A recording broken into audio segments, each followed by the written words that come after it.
რა გვამოძრავებს ქალებს წინ?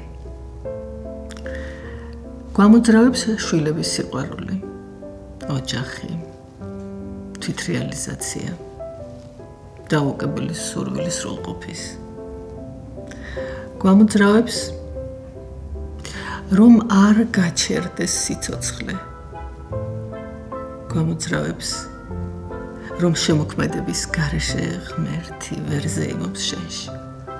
ჩვენ ყველას, განსაკუთრებით ქალებს, გვამოძრავებს წინ. თქვენ წარმოედგინეთ სიყვარული და თანაგრძნობა. წარმოედგინეთ აქედან აქ უნდა მოხვდეთ. A-დან B პუნქტში. ამისთვის გჭირდება მაგალითად მანქანა.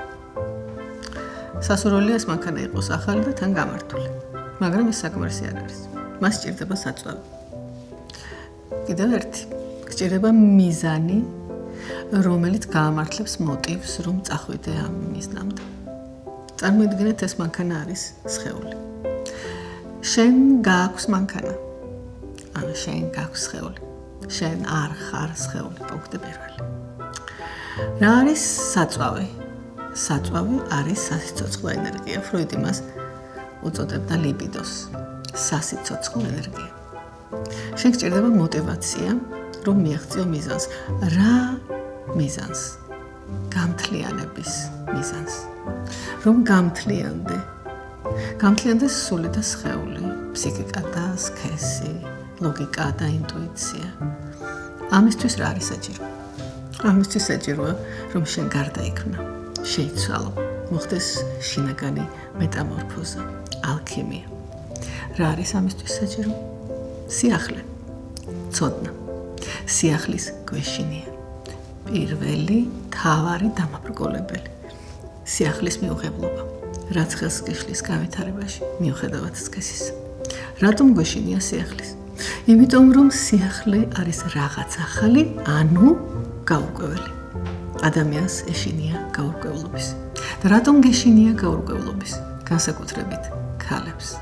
იმიტომ რომ გაურკვევლობა არის გამოწვევა და შენ არა გაქვს შენი თავის იმედი. დაბრკოლება, როდესაც არ გჯერა შენი თავის. ეს შეიძლება იყოს ბავშვობაში მიღებული ტრავმა. ეს შეიძლება იყოს ბიოლოგიური, მაგალითად ჯანმრთელობის პრობლემა. ეს შეიძლება იყოს სოციალური, როდესაც გარემო არ გაძლევს საშუალებას, გაქვს ურთიერთობა ადამიანებთან, რომლებიც გაპატარავებენ, გარწმუნებენ იმაში, რომ ეს შენი საქმე არ არის, ან არ გამოგივ. ბიოლოგიური, ფსიქოლოგიური, სოციალური ფაქტორები. რა უნდა გავაკეთოთ იმისათვის, რომ დავძლიოთ პრობლემა? პირველი. გამოვრიცხოთ ბიოლოგიური ფაქტორები, ანუ ჯანმრთელობა. პარიზაბრიჯი რკვალი შაქარი და ასე შემდეგ. მეორე, ფსიქოლოგიური.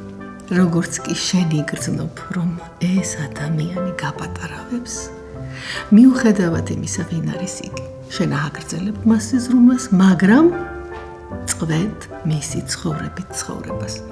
შენ იღებ ახალ გამოწვევას, ანუ სიახლეს, ანუ იწყებ შენი თავის იმედის გაღვიძებას.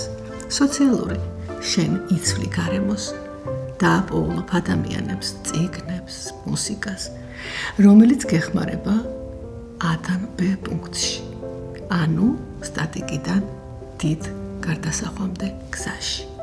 პატივისცემით, დეა.